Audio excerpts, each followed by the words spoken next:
Mpenzi mtazamaji wa Mokenya TV mahali popote ulipo, naomba ni kusalimie hujambo, natumai umzima ubuheri wa afya na mipenye nipo kukwema. Karibu katika mwendelezo wa matukio, nichanganue siasa ambazo zinaendelea kushuhudiwa katika taifa la Kenya. Edwin Sifuna ambaye ni katibu mkuu wa chama cha ODM ataungana na mrengo wa upinzani ambao unaongozwa na Rigathi Gachagua. Tumsikize Rigathi Gachagua vile alitoa ahadi kumunga mkono Edwin Sifuna akiingia DCP. Sifuna is a great senator in Nairobi and I have no problem with the DCP supporting Sifuna to be the senator of Nairobi. William Ruto amesema akinunua ODM hataki Sifuna, atamfukuza. Edwin Sifuna, I want to tell you my brother, you are a good leader. Ukifukuzwa na William Ruto, you are welcome to DCP. Siku ya Jumapili tarehe 8 mwezi wa pili mwaka huu, ilikuwa jana, kulikuwa na mkutano mkubwa wa baadhi ya wana ODM katika kaunti ile ya Busia, mkutano ambao ulikuwa unaongozwa na Edwin Sifuna, Babu Owino, James Orengo ambaye ni gavana wa kaunti ya Siaya na viongozi wengine katika chama cha ODM, na ishara ya kuonyesha kwamba kikosi hiki cha mrengo wa ODM baadhi yao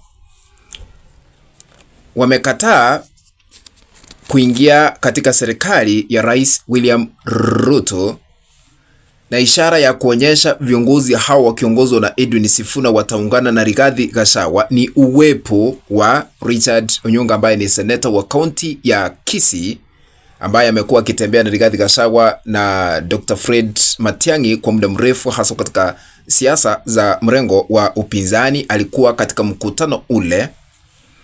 Anthony Kibagendi ambaye ni mbunge wa eneo bunge wakilishi la Kitutu Chache Kusini kaunti ya Kisii, naye alikuwa katika mkutano huu wa Edwin Sifuna kule Busia, ambaye pia anaonekana kutembea na Rigathi Gachagua na Dr. Fred Matiang'i, viongozi wa mrengo wa upinzani. Viongozi hao Orengo, Owino, Babu, Edwin Sifuna waliapa wakasema liwalo na liwe, liwe na liwalo, hawawezi kuunga mkono serikali ya Rais William Ruto 2027, kumaanisha wataingia katika mrengo wa upinzani ambao unaongozwa na Rigathi Gachagua. Now, I want to put this into perspective so that we can understand the context, kwa sababu sisi kazi yetu ni kufanya uchanganuzi wa siasa. Naomba tu uweze kunifuatilia kwa sababu hii kanda naileta chini ya dakika 8 pekee. Ikiwa wewe ni mgeni hauja subscribe na kupembeleza uweze kusubscribe, lakini zaidi ya yote kuna kitufe hapa chini ama alama ya kidole hapa chini mwa kanda. Bonyeza hiyo alama ya kidole kama njia moja ya kutukabidhi like.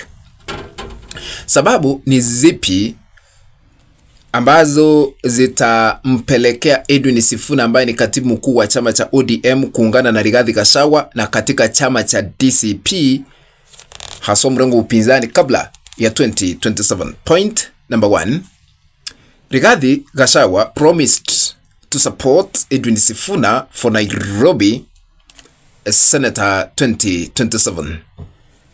Gachagua yeye mwenyewe alitangaza kwamba atamuunga mkono Edwin Sifuna katika uchaguzi ujao wa 2027, na akiingia DCP huenda atapata nafasi ya kuwa katibu mkuu, kwa sababu yeye ameonyesha ishara ya kuwa na nguvu nzito za kisiasa wakati amekuwa akiongoza chama cha ODM. Msije mkasema ni matamshi yangu. Tumsikize Rigathi Gachagua vile alitoa ahadi kumunga mkono Edwin Sifuna akiingia DCP. Sifuna is a great senator in Nairobi and I have no problem with the DCP supporting Sifuna to be the senator of Nairobi. William Ruto amesema akinunua ODM hataki Sifuna, atamfukuza. Edwin Sifuna, I want to tell you my brother, you are a good leader. Ukifukuzwa na William Ruto, you are welcome to DCP.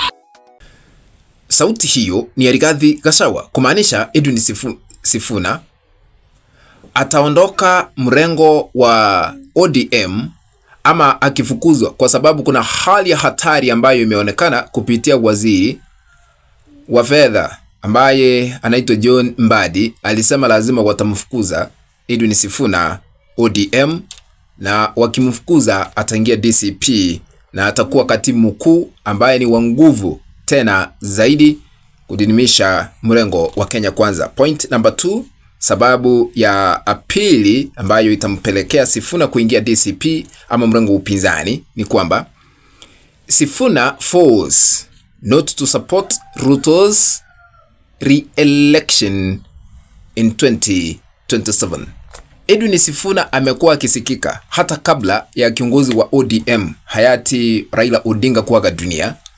Yeye alikuwa na msimamo mkali akisema ya kwamba hawezi kuingia katika serikali ya Rais William Ruto.